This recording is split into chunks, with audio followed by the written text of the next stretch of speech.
we want to be the number one place where you're earning money, learning, and finding jobs in this new AI economy. And about a year ago or a year and a half ago, you had the inspiration for Handshake AI. One of the most exciting things I've ever seen. That business in less than a year has actually become bigger in terms of like revenue and scale than our core business. Garrett Lord is the architect of modern opportunity. As the co-founder and CEO of Handshake, he oversees a network of 22 million young professionals and powers 92% of higher education in America.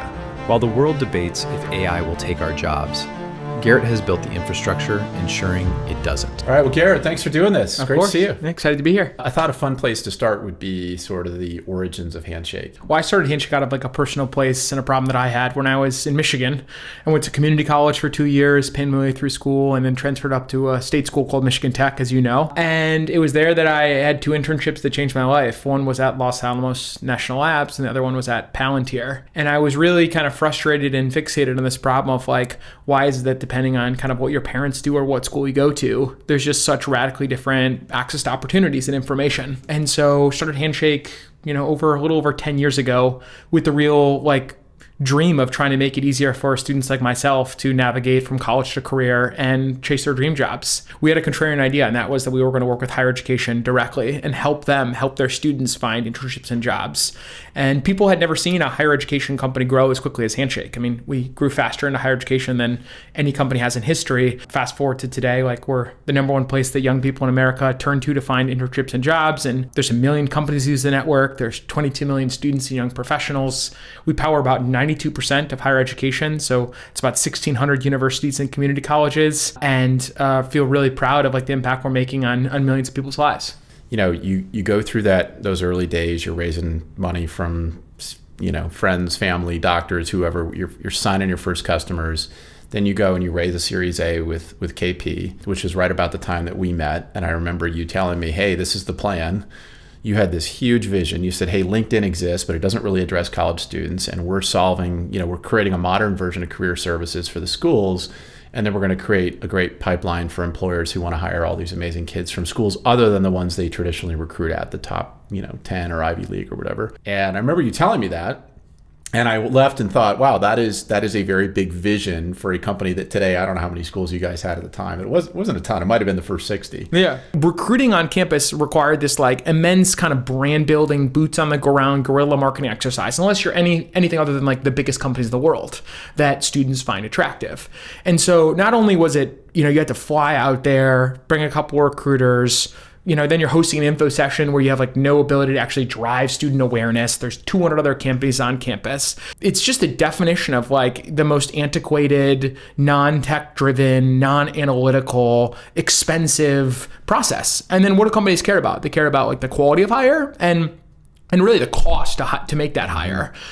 And so I just believed that there was a different way that we could do this, where you can identify the smartest kids in the country. You can match people better based on their interests and their experiences. You could help students learn from one another. There was this tipping point in the network where Handshake kind of isn't that valuable when we're just at 60 schools, and isn't that valuable when we're only at 160 schools. We really start to become valuable when we have hundreds. Now we partner with 92%, right? So you could basically reach any single college student in the country, and we can help you find the best fit out there. And so companies now have really flocked to this more, I'd say, proactive, digitally driven process. And we get along talking about what AI can do in recruiting, but I think what recruiting is it's sourcing, it's selection, it's screening. AI is making a huge impact on small companies' ability to hire great candidates.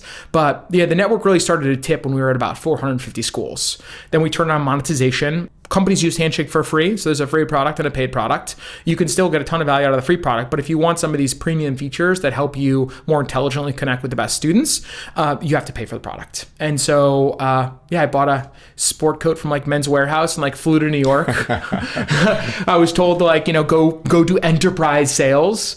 And started knocking down the doors of Goldman Sachs and JP Morgan and McKinsey and all became Google, customers. and they all became customers, right? So fast forward today, 70% of the Fortune 100, they pay for the product, and 100% of the Fortune 500 uses the product. So we're actually the largest hiring network outside of LinkedIn and Indeed in America. And LinkedIn still asks you, what's your first job? Yeah. It's if you're a sophomore college, I don't have a job, right?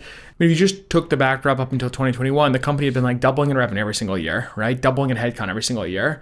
We saw this like hyper acceleration during COVID where basically Handshake became like critical infrastructure for hiring in America because companies couldn't physically visit campuses, right? So it really pulled forward this like massive tech adoption of thinking about new ways to recruit that accelerated the recruiting industry in a lot of ways. Business is going great. And about a year ago or a year and a half ago, you had the inspiration for Handshake AI. Maybe talk folks a little bit about what the inspiration was and sort of where you had the idea for this new opportunity. Long term, where we want to take Handshake to is this world where like you're earning money, you're learning AI skills, and you're finding jobs. Like I think the economy is going to get far more fluid in terms of people transitioning, contract work. There'll be this whole category of like managing agents and actually like almost like managing digital workers that are doing work for you. And there is a huge opportunity in this kind of like deck reshuffling of software businesses on the internet right now to take like, to plant a huge flag in the ground and say like what we really want to be is the job search kind of ecosystem where you're earning money, learning, and finding jobs in this new AI economy.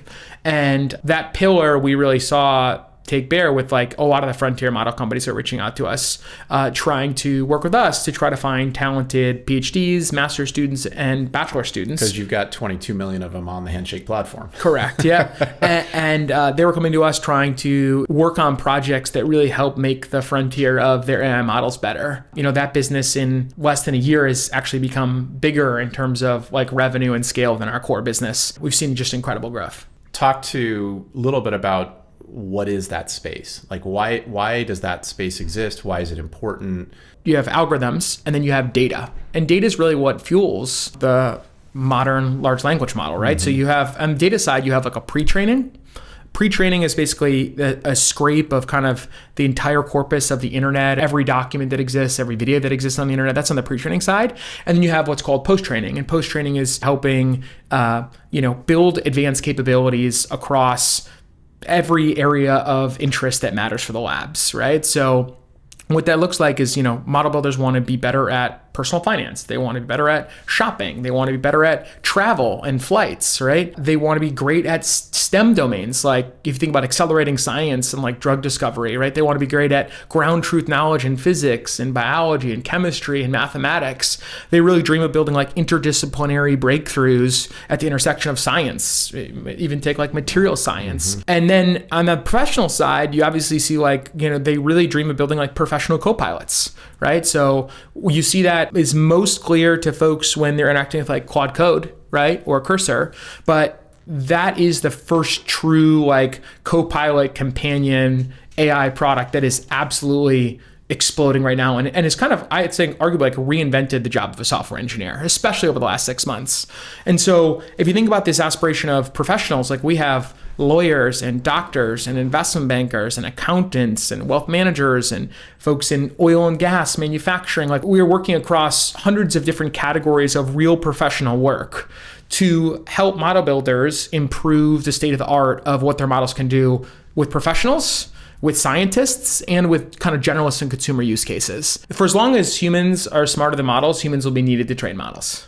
And so what that really means is, hiring and training and putting tens of thousands of people on our platform to help them kind of contribute what they know about their industry or their expertise to improve the state of the art frontier model performance. So you launched Handshake AI a year ago. It was an idea that you had in kind of December of 24. Yeah, Christmas and New Year's. Yeah, I remember. Spent every day on a plane. My wife's still mad about it. Yeah. Yeah. And I remember you came into January with a full head of steam and said, hey guys, we need to do this. Yeah. How did you decide to go all in on it? And how did you build this essentially new company? The first thing I did was I went out and recruited like an amazing team. The first guy I recruited already had signed another job. So he was going to accept a new job in the new year. And I just like, no, you're not. Like, I'm going to fly to San Jose and drive to you like every day. And I basically would like commute back and forth from Phoenix, where my family was over Christmas and New Year's, to like chase down these team members. And we quickly built that team from 3 people to 15 people. I pulled over some of the best and brightest people at Handshake who were interested in new adventures and kind of like getting restless in their existing jobs. There's been some highs and lows along the way, but it has been incredible. I mean, this business will go, we went $0 to $500+ million running revenue in like 8 months. And which is incredible. yeah, I think we'll do far, far north of $1 billion this year. And From a standing start a year ago. it's been extraordinary. I think the main learnings for me was just like, I mean, this is our like fourth 0 to 1 inside the business. I don't think a lot of people appreciate that. Like we built the fastest higher education company in history, like with an incredible team. Like that went 0 to 1,600 schools in like less than a decade. We had to figure out how to sell companies on the network. So I talk about buying a sport coat from Men's Warehouse and like flying to New York, but I had to figure out how to like build a multi-100-person sales team and sell, small businesses with a product-led growth motion all the way up to big enterprise customers. And then we built like an incredible consumer business, which millions of people use, with short-form video, groups, messaging, profiles. The business has really been, we're a three-sided marketplace. And so I think as a leadership team and as a company, we've really learned how to like incubate 0 to 1 innovation inside the business and launch new big, bold bets. It just so happens this new big bold bet is in like the largest market ever with the most explosive tailwinds behind us. And we have this just like massive structural advantage. I mean, that was the insight that I had to enter this business, is that basically every single human data company was coming to us, pleading with us, can we please recruit PhDs, accountants, lawyers on your network? We recruit bachelor students on your network in film and theater and music. We have the highest quality people on the planet. I mean, 92% of the top 500 universities in the country use their product. Like basically every single top school in the country uses the product. And they trust us. Like pretty much everyone on the age of 32 in America has heard of Handshake. Most of them were on it, right? Most of them have profiles on it. So our ability to turn around very quickly and produce the highest quality people on projects, and where these people trust us, that we're going to pay them on time, that we're going to teach them and train them effectively, is like just miles ahead of our competitors. And that's what's allowed us to build, this incredible franchise with AI Labs. It's been an extraordinary journey. I mean, the new business is actually very quickly became much bigger than the business we spent a decade building. And I really think the combined version of Handshake moving forward is like taking a much bolder and aspirational, like top of the hill stance, which is like, we want to be the number one place that people learn AI skills, that monetize their knowledge and learn how to use complex agents and tools. And we want to help them, update and then reflect that on their profile to find and, get ultimately recruited by companies on the network. I think it's to only be building a human data business or to only be building a recruiting business is, I think, missing the longer term opportunity of, being a platform that really helps with the job displacement that's about to happen. Well, Garrett, this has been awesome. One last question for you, just more of a personal question. You and I have been friends now for quite some time. Yeah. How has your job as a CEO changed and your life changed since you got married and had your first kid? I'm just curious, advice for other founders and entrepreneurs, because I know when I started my second company, I had my first baby and just got married, and it's such a crazy experience to have all the excitement of building a company, and then you're trying to start your life as well with a partner, and you got all these new additions. So I'm just curious how that's been. I love that line around like the most important decision you'll ever make in life is like who you decide to pick as your partner. I am in such awe of like my wife and just like what it takes for very strong women in our lives to like lead our family and like raise a baby. And I try to be super present and like be a supportive partner in that journey. But it's like, it's been so beautiful to see our relationship come together. And like, we now have like our own like familial unit. And then I think on the work side, I really am trying to work on being like more patient and present and just like enjoying the process and being less focused on like the outcome, and just like enjoying the time with the kid and being less focused on the next thing I'm doing. And like, that's probably like one of my big goals in 2026 is just really enjoying the moment and all the highs or lows or struggle of the moment at work, and like, leaving that behind you at work and coming home and being present for your family. And I know for me, it forced me to prioritize. And I think I became a better leader because I was prioritizing my time more effectively. And also just realizing the ups and downs that happen at work are part of the journey. Totally. Right? There's so many times you get punched in the face as a CEO or as a leader. And when you're younger, you're like, oh, I got to fight back. And what you realize over time is, no, that's just part of the process. We're building, just like building a family. There's going to be a lot of ups and downs, trust me, with having kids as somebody who has 4. Yeah. There's a lot of moments that, you look back on and are like, oh my God, I can't believe we lived through that. But ultimately your kids grow up and go on to hopefully be successful, and it's super fun. And your company at the same time is growing, and the people around you see you growing as a leader. So it's been fun to watch as an investor and a board member. Thanks. Just through that journey. And it's pretty cool. Awesome. Thanks for having me, Jeff. Thanks for doing it. If this episode changed the way you think about the future of work, subscribe now to stay locked into the conversations shaping the AI frontier.